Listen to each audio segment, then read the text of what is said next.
ಸನ್ಮಾನ್ಯ ಸಭಾಧ್ಯಕ್ಷರೇ, ಯಾಕಂದ್ರೆ 5 ಗ್ಯಾರಂಟಿಗಳ ಘೋಷಣೆ ಆದ ನಂತರ ಇವತ್ತು ಇಡೀ ದೇಶದಲ್ಲಿ ಆರ್ಥಿಕ ತಜ್ಞ ಯಾರಾದರೂ ಇದ್ದರೆ ಮುಂದಾಗಿರ್ಬೋದು ಹಿಂದಾಗಿರ್ಬೋದು ಇರುವಂತ ಆರ್ಥಿಕ ತಜ್ಞರು ಯಾರಾದರೂ ಇದ್ರೆ ಅದು ಸಿದ್ದರಾಮಯ್ಯ ಸಾಹೇಬರು ಅಂತ ಹೇಳಕ್ ಬಯಸ್ತಾ ಇದ್ದೇನೆ ಸನ್ಮಾನ್ಯ ಸಭಾಧ್ಯಕ್ಷರೇ. ಯಾಕಂದ್ರೆ ಕೊಟ್ಟ ಮಾತಿನಂತೆ 8 ತಿಂಗಳಲ್ಲಿ ಇವತ್ತು 5 ಭರವಸೆಗಳನ್ನ ಸಂಪೂರ್ಣವಾಗಿ ಈಡೇರಿಸಿ ಇವತ್ತು ಜನರಿಗೆ ಮುಟ್ಟಿಸುವಂತ ಕೆಲಸವನ್ನ ನನ್ನ ಈ ರಾಜ್ಯದ ಮುಖ್ಯಮಂತ್ರಿಗಳು ಮಾಡಿದ್ದಾರೆ.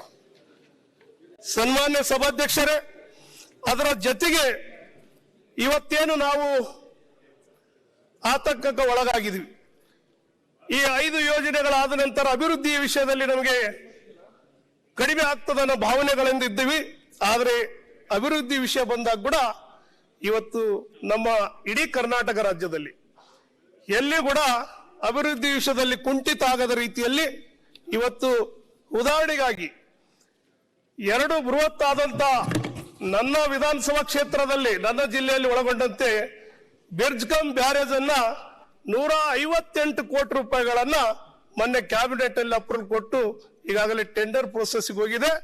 ಅದರ ಜೊತೆಗೆ ಮುಂಚಿತವಾಗಿ 146 ಕೋಟಿ ರೂಪಾಯಿಗಳನ್ನ ಕೆರೆ ತುಂಬುವಂತ ಯೋಜನೆಯನ್ನ, ಅಂದ್ರೆ ಒಂದೊಂದು ವಿಧಾನಸಭಾ ಕ್ಷೇತ್ರಕ್ಕೆ ಈ ರೀತಿಯಾಗಿ ಇಡೀ ಕರ್ನಾಟಕ ರಾಜ್ಯಾದ್ಯಂತ ಬರ್ಬೋದು. ನಿಮಗ್ ಕೂಡ ಬರ್ಬೋದು, ಈಗಾಗಲೇ ನಿಮಗೂ ಬರ್ಬೋದು, ನಿಮಗೂ ಇದೆ ಟೆಂಡರ್ ಅಲ್ಲಿ ಇರ್ಬೋದು. ಅಲ್ಲಲ್ಲ ಸನ್ಮಾನ್ಯ